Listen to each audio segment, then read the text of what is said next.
Well, howdy there, Internet people. It's Belle again.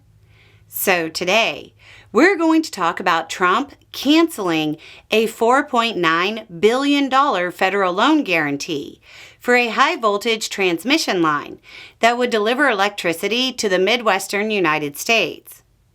The company has indicated Trump's move won't really matter much, and it plans to continue the line anyway. But there's still some interesting aspects.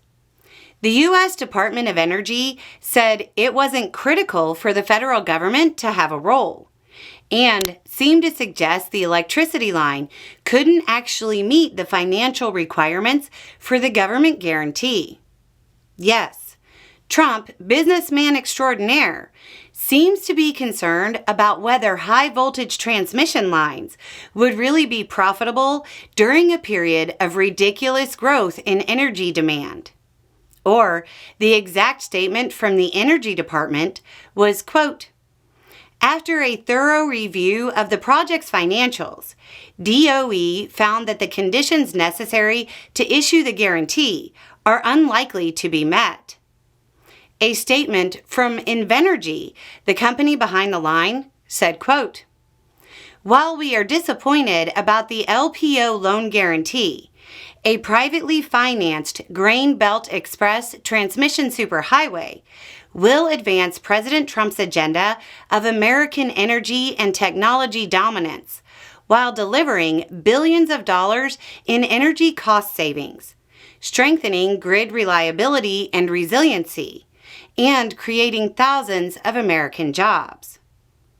The transmission line is set to run from Kansas to Indiana and could deliver up to 5,000 megawatts of electricity.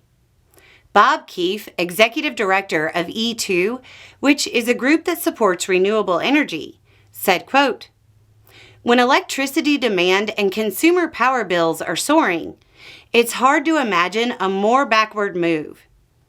Even Sierra Club people got in on making a statement, calling Trump's decision gross mismanagement of our country's energy needs, and indicated it would, quote, increase power bills for hundreds of millions of people while making the electricity grid less reliable."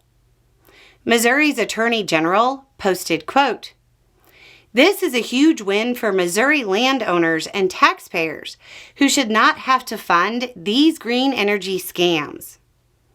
Late-breaking news indicates the company actually plans on having natural gas connections. That will probably adjust some people's positions on the massive project. Although, for a subset of people opposed, the green energy aspect is just cover. They're concerned about eminent domain usage, which is always a concern with large projects. At the end of the day, it appears Republicans tried to stop Midwestern states that traditionally vote Republican from getting cheaper, more reliable energy. They failed in that regard because the line appears to be moving forward anyway. But it now won't necessarily be a totally green energy project. But we aren't sure there's a cause and effect link there. So, the line might lose a key base of support.